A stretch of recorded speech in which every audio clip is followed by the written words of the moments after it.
മനുഷ്യന്റെ എല്ലാ പാപങ്ങൾക്കും 3 തലക്കെട്ടുണ്ട്. ഏതു പാപത്തിനും 3 തലക്കെട്ട്. ആരംഭിക്കുന്നത് ഉൽപ്പത്തി 3-ലാണ്. കാണാൻ കൊള്ളാവുന്ന പഴം ഹവ്വായ്ക്ക് കാണിച്ചു കൊടുത്തു. ആ പാപത്തിന്റെ പേരാണ് കണ്ണുകളുടെ ദുരാശ. കാണാൻ കൊള്ളാവുന്ന പഴം ഹവ്വായ്ക്ക് കാണിച്ചു കൊടുത്തു. അതാണ് കണ്ണുകളുടെ ദുരാശ. തിന്നാൻ കൊതി തോന്നി. അതാണ് ജഡത്തിന്റെ ദുരാശ. ദൈവത്തെ പോലെ ആകാൻ മോഹം തോന്നി. അതാണ് ജീവിതത്തിലെ അഹന്ത. പർദീസായിലെ 3 പ്രലോഭനങ്ങൾ ഈശോയിൽ ആവർത്തിച്ചു. കാണാൻ കൊള്ളാവുന്ന പഴം ഹവ്വായ്ക്ക് കാണിച്ചെങ്കിൽ കാണാവുന്ന ദേശം മുഴുവൻ ഈശോയ്ക്ക് കാണിച്ചു കൊടുത്തു. കണ്ണുകളുടെ ദുരാശ. പഴം തിന്നാൻ ഹവ്വായ്ക്ക് തോന്നിക്കിൽ കല്ലിനെ അപ്പമാക്കാൻ ഈശോയ്ക്ക് തോന്നി. ജഡത്തിന്റെ ദുരാശ. ദൈവത്തെ പോലെ ആകാൻ ആദ്യത്തെ അമ്മയ്ക്ക് തോന്നിയാൽ ദൈവത്തിനല്ലേ എന്ന് ഈശോയ്ക്ക് തോന്നി. ജീവിതത്തിന്റെ അഹന്ത. അതുകൊണ്ടാണ് 1 യോഹന്നാൻ 2-ാം അധ്യായം 15 മുതൽ 17 വരെ വാക്യങ്ങൾ. 1 യോഹന്നാൻ 2-ാം അധ്യായം 15 മുതൽ 17 വരെ. കണ്ണുകളുടെ ദുരാശ, ജഡത്തിന്റെ ദുരാശ, ജീവിതത്തിന്റെ അഹന്ത. കണ്ണുകളുടെ ദുരാശ, ജഡത്തിന്റെ ദുരാശ, ജീവിതത്തിന്റെ അഹന്ത. ഏറ്റവും ശ്രദ്ധിക്കേണ്ട ഒന്നാണ് കണ്ണ്. നമ്മളൊക്കെ ശ്രദ്ധിക്കേണ്ട ഒരു അവയവമാണ് കണ്ണ്. കാരണം എല്ലാ പാപവും കണ്ണിലൂടെ കടന്നു വരും. അന്ധന്മാർക്ക് പ്രലോഭനം കുറവാണ്, കണ്ണു തുറന്നവർക്ക് പ്രലോഭനം. ഉള്ളുപോലെ കണ്ണിന്റെ യാത്ര. ഒരാൾ ഇവിടുന്ന് കോട്ടയത്തിന് പോയി. തിരിച്ചു വരുമ്പോൾ അദ്ദേഹത്തോട് ചോദിക്കുക, എന്തെല്ലാം വഴിയിൽ കണ്ടു? അദ്ദേഹം പറയും, സ്റ്റേറ്റ് ബാങ്കിന്റെ ATM, സൗത്ത് ഇന്ത്യൻ ബാങ്കിന്റെ ATM, ഫെഡറൽ ബാങ്കിന്റെ ATM കണ്ടു. ഒരു കുടിയം കണ്ടു, കള്ള് ഷാപ്പ്, ബാർ ഹോട്ടല്, ബിവറേജിന്റെ കട. ചെല്ലു പറയും, വന്ന വഴിക്ക് കുശിയുടെ കുരിശുവള്ളി, അന്തോനിസിന്റെ കുരിശുവള്ളി, യൂദാസത്യാസിന്റെ കുരിശുവള്ളി. ഉള്ളുപോലെ കണ്ണിന്റെ യാത്ര. ഉള്ളു നല്ലതാണോ? കണ്ണും അതേ വഴിക്ക് പോകും, ഇല്ലെങ്കിൽ മോശം. ഞാൻ പറഞ്ഞു വരുന്നത് കണ്ണിന്റെ യാത്രയെ കുറിച്ചാണ് പറയുക. ആകാംക്ഷയോടെ ഞാൻ നോക്കിക്കൊണ്ടിരിക്കും. ഒരു കുടിയൻ സിറ്റി പോയാൽ കാണുന്നത് കള്ള് ഷാപ്പ്, ബാർ, ബിവറേജ് ഓപ്പറേഷന്റെ കട, ഇത് മാത്രം കാണും. വസ്ത്രഭ്രമമുള്ളവൾ കോട്ടയത്ത് പോയാൽ ആ സ്ത്രീ കാണുന്നത് അയ്യപ്പാസ്, പാർത്താസ്, ശീമാട്ടി, ബോംബെ ഡൈ, നർമ്മദ, പുളിമുട്ടിൽ, ഈ ജവിളിക്കട മാത്രം കാണും. സ്വർണ്ണഭ്രമമുള്ളവൾ കോട്ടയത്ത് പോയാൽ Alukkas, Josco, Malabar gold, city gold, ഇങ്ങനെ സ്വർണ്ണക്കടകൾ മാത്രം കാണും. ഒരു പട്ടി പുന്നത്തറ വന്നാൽ കശാപ്പ് കട, മീൻകട, മുള്ള്, വേസ്റ്റ് കാണും. എൻ്റെ സ്വഭാവം, ഞാൻ എന്ത് കാണുന്നോ അതെൻ്റെ സ്വഭാവ, അത് ഞാൻ മറക്കരുത്. കണ്ണുകളെ നമ്മൾ ശ്രദ്ധിക്കുന്നു. നമ്മുടെ ശരീരത്തിൽ ചില അവയവങ്ങൾക്ക് പ്രത്യേക കാന്തശക്തിയാണ്. ചില അവയവങ്ങൾക്ക് പ്രത്യേക കാന്തശക്തി. അത് എപ്പോൾ ജനിച്ചപ്പോൾ പ്രപഞ്ചത്തിന്റെ മുകളിൽ ഒരു നക്ഷത്രം, ആ തരംഗം ഈ ദേഹത്ത് വരും. പക്ഷെ അത് അമിതമാവില്ല. കാരണം യാക്കോബിന് ആ വിചാരം കേൾക്കുകയില്ല. നമ്മൾ ജനിച്ചു വീണ നക്ഷത്രമുണ്ടല്ലോ, ആ തരംഗം ശരീരത്തിൽ നമുക്കൊക്കെ ഉണ്ട്. അത് സയന്റിഫിക്കായിരുന്നു പ്രൂവ് ചെയ്യുന്ന തിയറിയുമാണ്. ഉദാഹരണം, ദേഹത്തിന്റെ 70% വെള്ളമാണ്. ആ വെള്ളത്തിന്റെ സ്വഭാവം നമ്മളിലുണ്ട്. ഇപ്പം നമ്മുടെ ദേഹത്തിൽ ചില പ്രപഞ്ച തരംഗങ്ങളുണ്ട്. ആ തരംഗങ്ങൾ നമ്മുടെ ജീവിതത്തിന്റെ ചില മേഖലകളെ സ്വാധീനിക്കുന്നുണ്ട്. ഇപ്പം ഏറ്റവും കൂടുതൽ ബാധിക്കുന്നത് നമ്മുടെ കണ്ണുകളുടെ ദുരാശ. കണ്ണിനെ നമ്മൾ ശ്രദ്ധിക്കണം. ഉള്ളുപോലെ കണ്ണിന്റെ യാത്ര നാശം പറഞ്ഞു വരിക. 2022 ക്രിസ്മസിലൊക്കെ വനിത മനോരമ എന്നെ കുറിച്ച് എത്തിയ സ്പെഷ്യൽ പതിപ്പായിരുന്നു ഞാനും ഇന്നസെന്റും. ഇങ്ങനെയും ഒരു പ്രസംഗമെന്നും പറഞ്ഞ് മനോരമ ഇട്ട ആർട്ടിക്കിളാണ്. ഇന്നസെന്റിന്റെ വീട്ടിൽ ഇരിങ്ങാലക്കുടയിൽ ഞാനും ഇന്നസെന്റും തമ്മിൽ സംസാരിക്കുമ്പോൾ ഇന്നസെന്റ് പറഞ്ഞു, അച്ഛാ, കാഴ്ച കണ്ണിലല്ല, കാഴ്ച ഉള്ളിലാണ്. ഹൃദയത്തിൽ നിന്നാ കാഴ്ച വരിക. ക്യാൻസർ രോഗബാധിതനായ ഇന്നസെന്റ് ഗൗരവമായി കിടക്കുമ്പോൾ ഒരു സിനിമയുടെ ഷൂട്ടിംഗ് മുടങ്ങിപ്പോയി. 1.5 വർഷം കഴിഞ്ഞ് ആരോഗ്യം കിട്ടിയപ്പോൾ ഇന്നസെന്റ് ആ ഷൂട്ടിംഗ് പൂർത്തിയാക്കാൻ നിർമ്മാതാവ് വിളിച്ചു. ഡോക്ടർ ഗംഗാധരനെ വിളിച്ച് ഇന്നസെന്റ് ചോദിച്ചു, ഷൂട്ടിങ്ങിന് പോകാൻ കുഴപ്പമുണ്ടോ? ഗംഗാധരൻ പറഞ്ഞു, ധൈര്യമായിട്ട് പോയിക്കോളാൻ പറഞ്ഞു.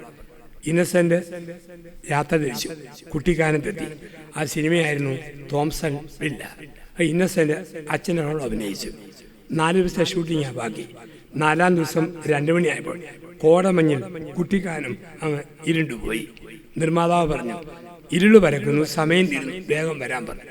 ഒരുങ്ങി അച്ഛൻ്റെ കുപ്പായി വിട്ട് കണ്ണട വെച്ചപ്പോൾ അവിടെ ഇട്ട് മുടിയേരി ഇന്നസെന്റ് സൈറ്റിലേക്ക് നടന്നുപോയി. പോകുമ്പോൾ പോക്കറ്റിൽ ശക്തമായി ഫോണൊന്നടിച്ചു.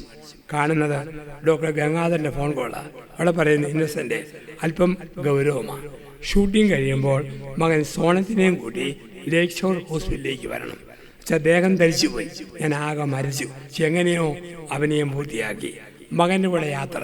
പഴയ മീനിച്ചിലാറ്, വൈക്കം തടാകം, കാഴ്ചകൾ പലതും പഴയത് തന്നെ. പക്ഷെ ഒരു കാഴ്ചയും കണ്ണിൽ കയറിയില്ല. കണ്ണു തുറന്നിരുന്നു, പക്ഷെ കാഴ്ച കയറുന്നില്ല. അന്ന് മനസ്സിലായി കാഴ്ച കണ്ണിലല്ല, കാഴ്ച ഹൃദയത്തിലാ. ഒന്നാം തന്നെ ഹോട്ടലിൽ കയറി ഭക്ഷണം കൊടുത്തു, പക്ഷെ ഒരു രുചിയില്ല. രുചി നാവിലല്ല, രുചി ഹൃദയത്തിൽ നിന്ന് വരണം. നല്ല പാട്ട് വെച്ച് കൊടുത്തു, ഒരു പാട്ടും ആസ്വദിക്കാൻ പറ്റുന്നില്ല. സംഗീതം കാതിലല്ല, സംഗീതം മനസ്സിലാ. ചില നമുക്ക് സംഭവിക്കും. കറങ്ങുന്ന ഫാൻ്റെ കീഴിൽ ഇരുന്ന് വേർക്കുന്ന നിമിഷങ്ങൾ, രുചിയുള്ള ഭക്ഷണത്തിൽ കൈയിട്ട് വിരടുന്ന നിമിഷങ്ങളുണ്ട്. ചില നിമിഷങ്ങൾ ഇങ്ങനെയുണ്ട്. ഉള്ളിലൂടെ കണ്ണിലൂടെ ഉള്ളിലേക്ക് ചിന്തകൾ കടന്നു വരുന്നു എന്നാണ് പറഞ്ഞു വരിക. ഉള്ള് ശുദ്ധമാണോ, കാഴ്ച ശുദ്ധം. നമ്മുടെ ദേഹത്ത് പ്രത്യേക കഴിവുള്ള ഒന്നാണ് കണ്ണെന്ന് പറയുക. ദേഹത്തിൽ 2-3 അവയവങ്ങൾക്ക് പ്രത്യേക ശക്തിയുണ്ട്. 1 കണ്ണ്, 2 കൈ, 3 നാക്ക്. കാന്തശക്തിയുള്ള ശരീരഭാഗങ്ങളാണ്. ചിലരോട് രാവിലെ 500 രൂപ മേടിച്ചാൽ വൈകിട്ട് 7 മണിക്ക് അത് 750 പൊലിക്കും. ചിലരോട് മേടിച്ചാൽ ഉച്ചയ്ക്ക് 12-ന് തെണ്ടി കുത്തുവാള എടുക്കും, കൈപ്പുണ്യമില്ല. ചില അമ്മച്ചിമാർ കറി വെച്ചാൽ ചട്ടിയുടെ അടിയിൽ അരപ്പും കൂടെ പഠിച്ചു നോക്കാൻ തോന്നും. ചിലർ അതേ മസാലയിട്ട് കറി വെച്ചാലും ഒരു രുചിയില്ല. ചിലർ വാഴക്കൊല വെട്ടിയാൽ സർവകൽ പോലെ കൊല കരിഞ്ഞിരിക്കും. ചിലർ വരഞ്ഞാൽ മതി ഉടനെ പഴുക്കും. കൈയുടെ കാന്തശക്തി, കൈയുടെ കാന്തശക്തി. ചിലരുടെ നാവിൽ കാന്തശക്തിയാണ്. പറഞ്ഞതാ. ഒരു സ്കൂൾ യൂത്ത് ഫെസ്റ്റിവലിൽ കുഞ്ഞുങ്ങളുടെ ഭരതനാട്യ മത്സരം. പ്രിൻസിപ്പാൾ സിസ്റ്റർ പറഞ്ഞു, ജോസഫ് അച്ഛൻ പ്രിയാണെങ്കിൽ വന്ന് മുമ്പത്തെ കസേരയിലേക്ക് കൊച്ചു കുഞ്ഞുങ്ങൾക്ക് അത് സന്തോഷമാവും. ഞാൻ ചെന്നിരുന്നു. എൻ്റെ അടുത്തൊരു സാറ് വരുന്നു. ഒരു പെൺകുട്ടി ഡാൻസ് കളിച്ച് പക്ഷിയെ പോലെ ഇങ്ങനെ പറക്കുക. അപ്പം ഈ സാറ് പറഞ്ഞു, ഓ അതിൻ്റെ മുടിഞ്ഞ സ്റ്റെപ്പ്. എന്നാ സ്റ്റെപ്പല്ലേ അച്ഛാ, പറഞ്ഞു തീർന്നില്ല. അത് വലതുകാലം ഉളുക്കി സ്റ്റേജിൽ കിടക്കുന്നതുകൊണ്ട് ചില നാവിൽ കാന്തശക്തിയാണ്. നാവിൽ കാന്തശക്തി.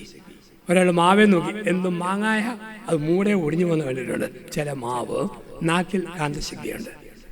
ഞങ്ങളുടെ ആശ്രമത്തിൽ ഒരു കുശിനിക്കാരി ആൻറ്റി ഉണ്ടായി. രാത്രി 10 മുമ്പ് എന്നാൽ ചൂടുമാറാത്ത കറിയും ചൂടുമാറാത്ത ചോറും തിളച്ച വെള്ളമായിട്ട് കാത്തിരിക്കും.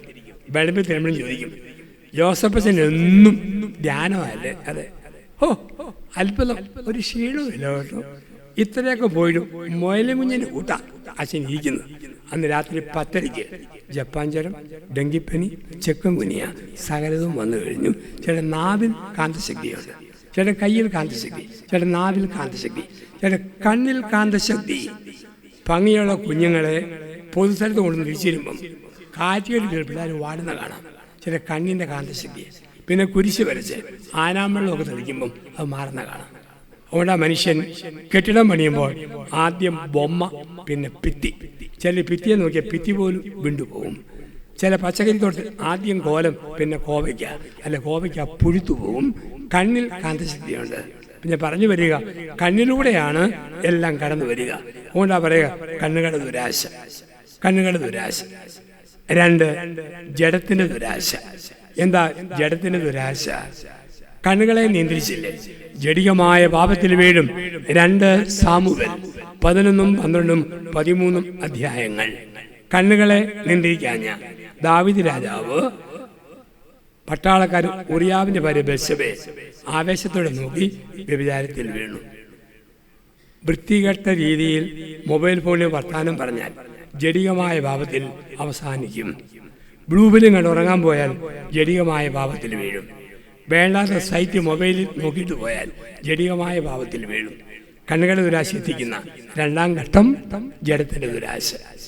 3 ജീവിതത്തിന്റെ അഹന്ത. പല വിധത്തിൽ അഹങ്കരിക്കാം. ഏതെല്ലാം വിധത്തിൽ. സുന്ദരിയായ ഭാര്യയെ ഓർത്ത്, സമർത്ഥനായ ഭർത്താവിനെ ഓർത്ത്, മിടുക്കളായ മക്കളെ ഓർത്ത്, വീടിന്റെ മുഴുപ്പോർത്ത്, സാമ്പത്തിക ബലം ഓർത്ത് പല വിധത്തിൽ അഹങ്കരിക്കാം. 40 വയസ്സുള്ള സ്ത്രീ പ്രായമുള്ള അച്ഛനോട് സംസാരിക്കാൻ ചെന്നു. സംസാരിച്ചതിന് അവസാനം ആ സ്ത്രീ ചോദിച്ചു, അച്ഛാ, അഹങ്കാരം പാപമാണ്? അച്ഛൻ പറഞ്ഞു, അതെ, പാപമാണ്. എന്തു സംഭവിക്കും? കെട്ടിയവൻ്റെ ജോലി പോവും, മക്കൾ കരിപിടിക്കുകയില്ല, കുടുംബം സാമ്പത്തികമായിട്ട് തകർന്നു പോകും, പല പല വിപത്തുണ്ടാകും. അച്ഛൻ്റെ ആകാംക്ഷ, ജിജ്ഞാസ, മോള് എന്തിൻ്റെ പേരിൽ അഹങ്കരിച്ചത്? ആ സ്ത്രീ പറഞ്ഞു, അച്ഛോ, എൻ്റെ സൗന്ദര്യത്തിൻ്റെ പേരിൽ.